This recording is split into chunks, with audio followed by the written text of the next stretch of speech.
बहुत ही प्रेरणा देने वाली बातें हम श्रवण कर रहे थे। कई बिंदुओं पर हम सभी ने चर्चा सुनी।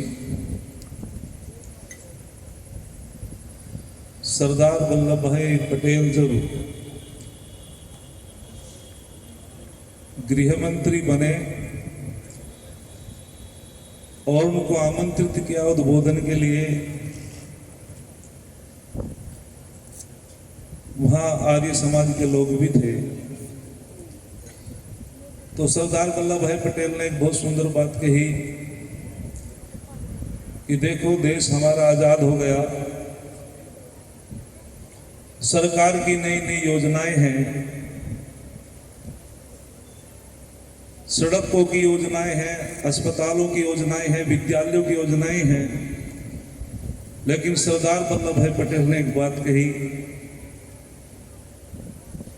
कि मानव को मानव बनाने की योजना सरकार के पास बोलो नहीं है। और यदि मानव को मानव बनाने की कोई योजना है तो वो गुरुकुलों के पास है। जब तक हम अपने बच्चों को मानवता का पाठ नहीं पढ़ाएंगे, अरे तुम देश संस्कृति की रक्षा की बातें करते हो, अपने घर की रक्षा नहीं कर सकते, स्वयं अपनी रक्षा नहीं कर सकते। तो ये हमको चिंतन करना पड़ेगा कि जब तक हम अपने बच्चों को गुरुकुल में नहीं पढ़ाएंगे, बच्चों के चरित्र का निर्माण नहीं हो सकता। एक उदाहरण देकर के मैं अपनी वाणी को विराम देता हूं। महर्षि स्वामी दयानंद ने चिंतन किया और न जाने कितने विद्वान लोग हुए, हमारा देश गुलाम हो गया, लेकिन किसी की दृष्टि उधर नहीं गई। स्वामी जी ने चिंतन किया, हमारा देश गुलाम क्यों हुआ, क्या कारण है? और उन्होंने गहन चिंतन करके हमें जो सिद्धांत दिए, सर्वत्र क्षेत्र में कार्य किया। यहां कहना शुरू कर दिया, स्त्री सुधरो नाथ्यताम, एक विशेष वर्ग हमसे अलग हो गया और कह दिया इति श्रुत है, ये तो वेदों में लिखा हुआ है। स्वामी जी ने मूल में काम किया, स्वामी जी ने अध्ययन किया, चिंतन किया। सन 1863 में जब स्वामी ब्रजानंद दंडी स्वामी जी से शिक्षित होकर के कुटिया से विदा लेकर के निकलते हैं और 1867 में हरिद्वार में पाखंड खंडनी पताका वहां जो है उद्घोषणा करते हैं, पाखंड का खंडन करते हैं। उन 4 वर्षों तक देवेंद्र मुखोपाध्याय लिखते हैं कि उन 4 वर्षों तक जो स्वामी जी का समय काल रहा, उन्होंने वेदों के एक एक मंत्र पे चिंतन किया, जिनके मंत्रों का अर्थ का अनर्थ कर दिया था। और स्वामी जी ने कह दिया कि ये बात कहीं वेद में लिखी हुई नहीं है। ये जिस प्रकार से सूर्य का प्रकाश सबके लिए होता है, वायु सबके लिए होती है, वनस्पति सबके लिए, अन्न सबके लिए, परमात्मा के सारे पदार्थ सबके लिए होते हैं समान रूप से, ठीक उसी प्रकार से परमात्मा का वेद ज्ञान भी सबके लिए ग्राह्य होता है। ये किसी ने कहा तो स्वामी दयानंद ने कहा था। समय कम है, मैं अतिक्रमण करना नहीं चाहता और गुरुकुल परिसर में हम बैठे हुए हैं। मैं उन माता पिताओं को साधुवाद देना चाहता हूं जो माता पिता अपने बच्चों को गुरुकुल में पढ़ा रहे हैं। मैं तो कहा करता हूं, हम चाहे कितनी भाषण और कितने व्याख्यान देते रहें, अपने बच्चों को गुरुकुल में ना पढ़ाएं, अपना उपनयन संस्कार ना कराएं, अपने घर में शराब पिलानी बंद ना करें। अजी मजबूरी है, मैं तो पीता नहीं, लेकिन फूफा आ गया, ये बिना शराब के नहीं जो है भोजन करता। अरे काहे के आ रही है? हम वही आ रही होता। 8 प्रकार के दोष है। पीना, जितना दोषी पीने वाला है उतना ही दोषी बोलो पिलाने वाला है।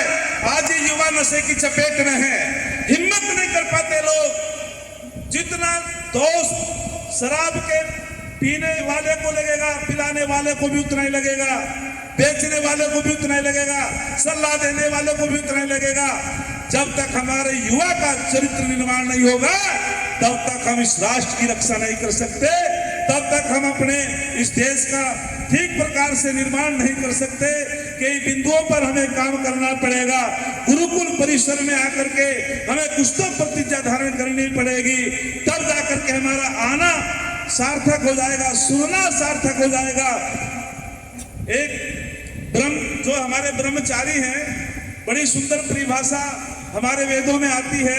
आचार्यो ब्रह्मचारी, ब्रह्मचारी प्रजापति, प्रजापति विराजति विराट इंद्रो अभवत वशी। क्या कमाल की बात कही है।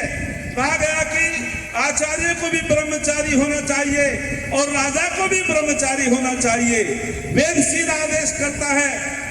लोगों को पता ही नहीं ब्रह्मचारी किसे कहते हैं। एक ने कहा जिसकी शादी नहीं हुई वो ब्रह्मचारी है, लेकिन वेद क्या कहता है याद रखना। वेद कहता है कि ब्रह्मचारी कौन होता है, तो वो सुंदर परिभाषा देता है वेद। वेद कहता है कि ब्रह्म माने परमात्मा, चर्य माने चिंतन करने वाला, अर्थात जो परमात्मा का चिंतन करता है। वेद माने जो है, ब्रह्म माने वेद, जो वेद का अध्ययन करने वाला। और कहा गया ब्रह्म माने विद्या, चर्य माने प्राप्त करने वाला। कहा गया ब्रह्म माने ज्ञान, चर्य माने उपार्जन करने वाला। कहा गया कि ब्रह्म माने शक्ति और चर्य माने संचय करने वाला। जिसके अंदर ये लक्षण होते हैं वो ब्रह्मचर्य की कोटि में होता है, और जिसके अंदर ये गुण नहीं होते वो ब्रह्मचारी नहीं होता है। कुछ कहते हैं हमारे तो कुछ नेता ऐसे हैं बालेश्वर जी कि उनकी शादी भी नहीं हुई और बहुत अच्छे नेता हैं, और वे जो है ब्रह्मचर्य की कोटि में तो मानोगे, मैंने कि लक्षण मिला के देख लेना भैया।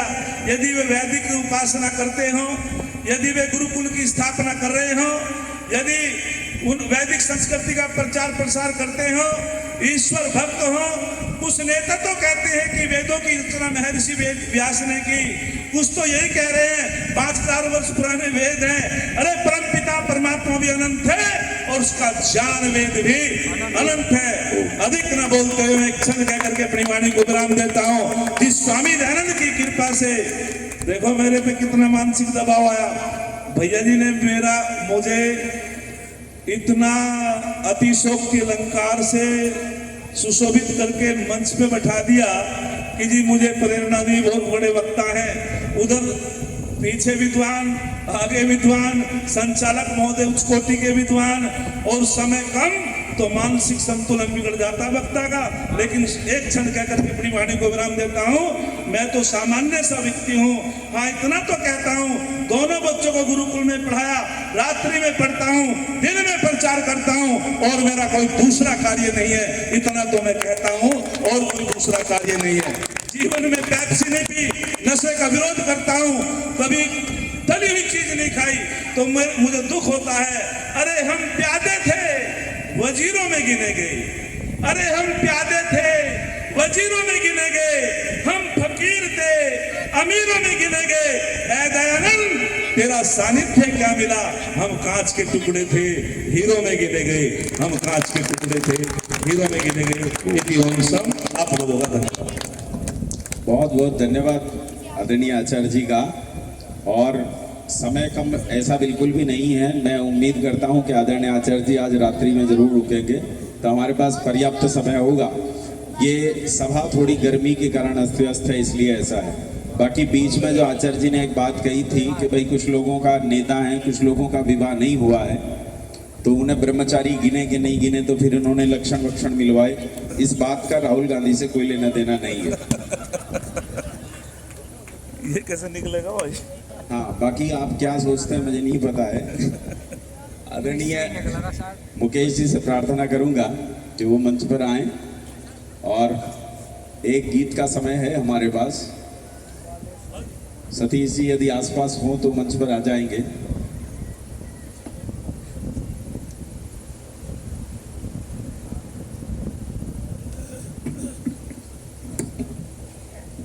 मुकेश जी वचनोपदेशक हैं और गुरुकुल के पूर्व ब्रह्मचारी भी हैं, गुरुकुल के विद्यार्थी हैं पहले। अभी इस समय वचनोपदेशक का कार्य कर रहे हैं। अभी युवक हैं और खूब उत्साह है।